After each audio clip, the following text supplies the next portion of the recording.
Mrs. Solis, naiintindihan ko ang galit mo. Pero, hindi naman tamang kaladkarin mo ang isang teacher palabas ng classroom. Madam Principal, pasensya na po kayo. Alam ko naman po na mahalaga ang ginagampanan ng mga guro sa paghubog ng kabataan. Alam ko po mali ako. Pero ilagay niyo po yung sarili niyo sa sitwasyon ko. Hindi na po tama na sinasaktan ni Teacher Criselda yung anak ko. I-treat ba naman yung mga bata? Kaya lumalakusot nilang anak mo eh. Hindi ka marunong magdisiplina. Hindi kailangan saktan ng bata para disiplinahin ito. Pinalaki ko si Sarah na makadiyos at makatao. At kahit minsan, hindi dumapo ang palad ko sa kanya para disiplinahin siya. Kaya wala kang karapatan saktan ang anak ko. Tama na! Huminahon kayo!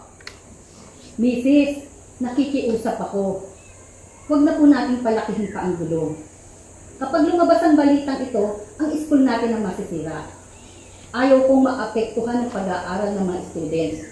Kaya ako na ang gagawa ng proper sanction kay Teacher Criselda.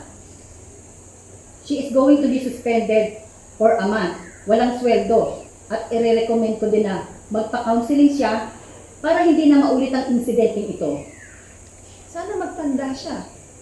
Para wala nang batang masaktan.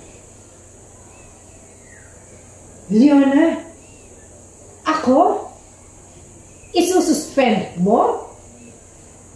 I am your mentor. At ninang mo ako. Papaalala ko ha.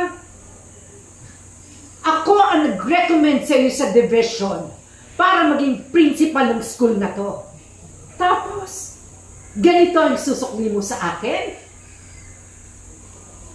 Teacher Criselda, pag-usapan na lang natin ito. Pero sa ngayon, buo na ang pasya ko. Suspendido ka ng 1 buwan. Walang sweldo. Effective immediately.